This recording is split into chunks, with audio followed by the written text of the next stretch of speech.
नमस्कार दोस्तों, आज मैं इस वीडियो में आपको बताने जा रही हूँ कि करवा चौथ का व्रत किसने सबसे पहले रखा था और इसकी शुरुआत कैसे हुई। जैसे कि आप सभी को पता है कि इस साल 17 अक्टूबर को करवा चौथ है। करवा चौथ प्राचीन काल से चला आ रहा स्त्रियों का महत्वपूर्ण व्रत है।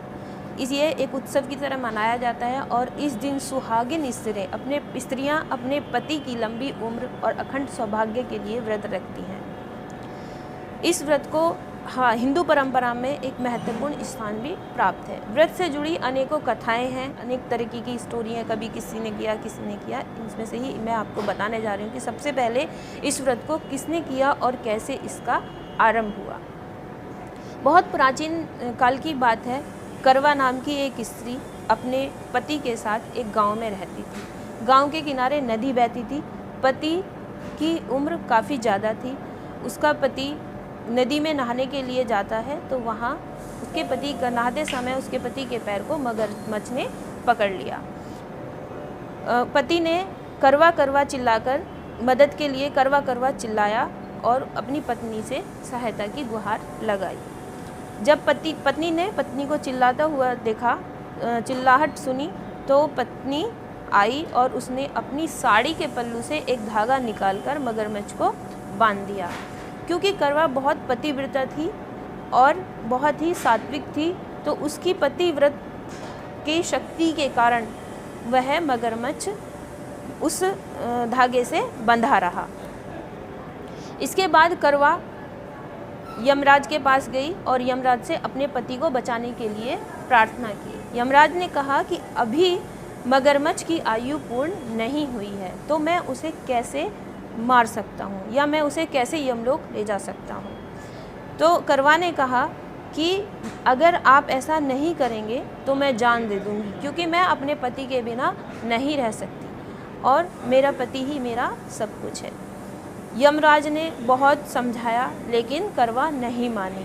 करवा ने कहा मैं अपने पति के प्राण वापस लिए बिना यहाँ से नहीं जाऊँगी। इसके बाद यमराज ने पतिव्रता धर्म के सामने हार मानी और यमराज ने उसके पति को दीर्घायु का आशीर्वाद देते हुए मगरमच्छ को यमलोक पहुँचा दिया, मार दिया। इस तरीके से यमराज ने करवा को आशीर्वाद दिया कि आज के बाद हमेशा ये दिन करवा चौथ के रूप में मनाया जाएगा और इस त्यौहार का नाम करवा चौथ होगा और ये व्रत करने से सुहागिन स्त्रियों की सुहाग की रक्षा होगी और उन्हें अखंड सौभाग्य प्राप्त होगा। तो दोस्तों, ये तो थी करवा चौथ की शुरू होने की कहानी।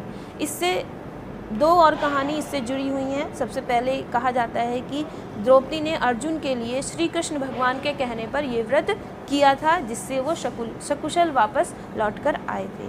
दूसरी कहानी है कि सती की हम पतिव्रता की और उनके पतिव्रत धर्म की कहानी हमेशा से सुनते आए हैं। कई पुराणों में उनका पूरा इतिहास कहा गया है।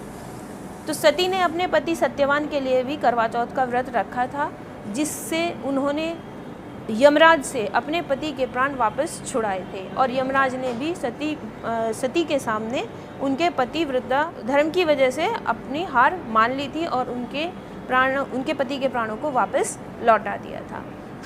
हमेशा से ही सती धर्म की सतीत्व की कहानियाँ और स्त्री की शक्तिशाली होने के हमें अलग अलग रूप में प्रमाण मिलते रहे हैं। स्त्री कितनी शक्तिशाली है इस चीज़ को बताने की ज़रूरत नहीं है, लेकिन जब हम कभी ऐसी कहानियाँ पढ़ते हैं या ऐसे चीज़ों को देखते हैं या पुराणों में हम इन चीज़ों को पढ़ते हैं तो हमें लगता है कि वाकई में नारी शक्ति सिर्फ कहने के लिए ही नहीं है, बल्कि नारी वाकई में अपने आप में एक बहुत बड़ी शक्ति है। तो दोस्तों, अभी तक के लिए इतना ही। आपसे नेक्स्ट वीडियो में फिर मुलाकात होगी। तब तक के लिए आज्ञा दीजिए। नमस्कार। इन खबर चैनल को सब्सक्राइब करें और बेल आइकन दबाना ना भूलें।